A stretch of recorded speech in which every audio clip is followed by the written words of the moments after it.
बहन जितने भी गुराची सब गोटा दोनों हाथ उठा के दोनों हाथ उठा दो दोनों हाथ माता के नाम से जयकारा लगा दे बोल दे साचे दरबार की। क्या बात है। और कहबन की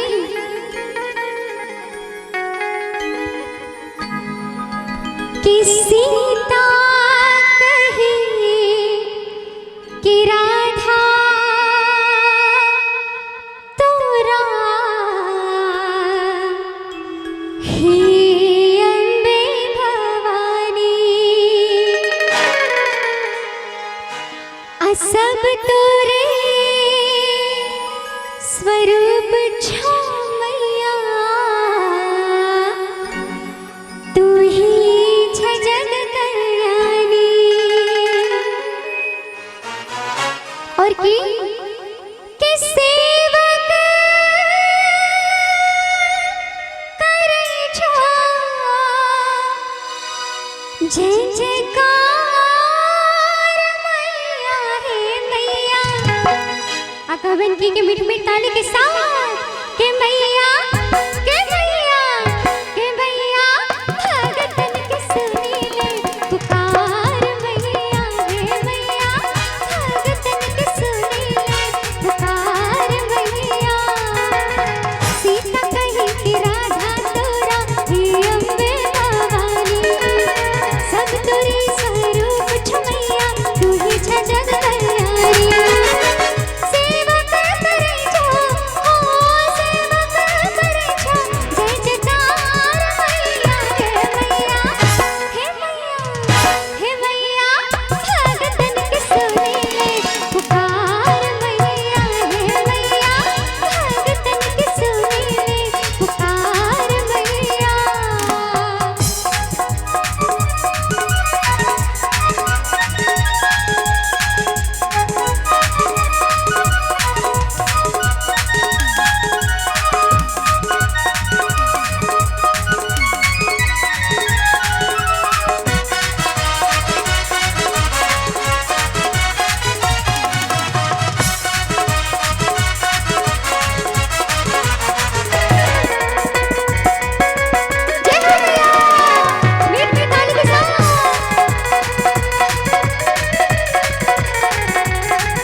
कल्पना जी तो हमर पुरुष भैया सब के पीछा पड़ गेल छै ताली ताली ताली की एक भी माता बहन के नहीं कहबे ताली बजो हम कोनो देखियो वहां राजनीति शुरू नहीं कर दियो। हां इधर से राज खोलबैयो हमर नहीं कहियो। अच्छा राणा प्रताप और छिए जी अच्छा सब गोटा के जितने भी हमर मां बहन सब छी से कनी एक बार दोनों हाथ उठा के जयकारा लगा दियो ते बोल साचे दरबार की। आकने तालियां तब बजा दियो सुनाई नहीं दइए। देख लिया अमर से दिखा दी ए मोशमलार इज्जत का सवाल था नाक नहीं कटाबी तो एक भी प्रेम से हाथ उठा लिया था जे मरद छिए एक भी बोल साच दरबार की। क्या बात है देख लिया और कहबन की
कल्पना जी की और हमारे दुर्गा पूजा समिति के जितने भी अध्यक्ष मतलब कमेटीगण हैं, इनके तरफ से पूरे 501 रुपया दिए हैं। हमारे मंडली की तरफ से लाख लाख शुक्रगुजार हैं। और हमारे कमेटी के लिए आप भी कुछ कहिए। की कहा कमेटी खातिर बहुत सुंदर है और बहुत प्रेम स्नेह भेटे हमरा एक गांव से एक कमेटी के मेंबर सब से हमारे कमेटियों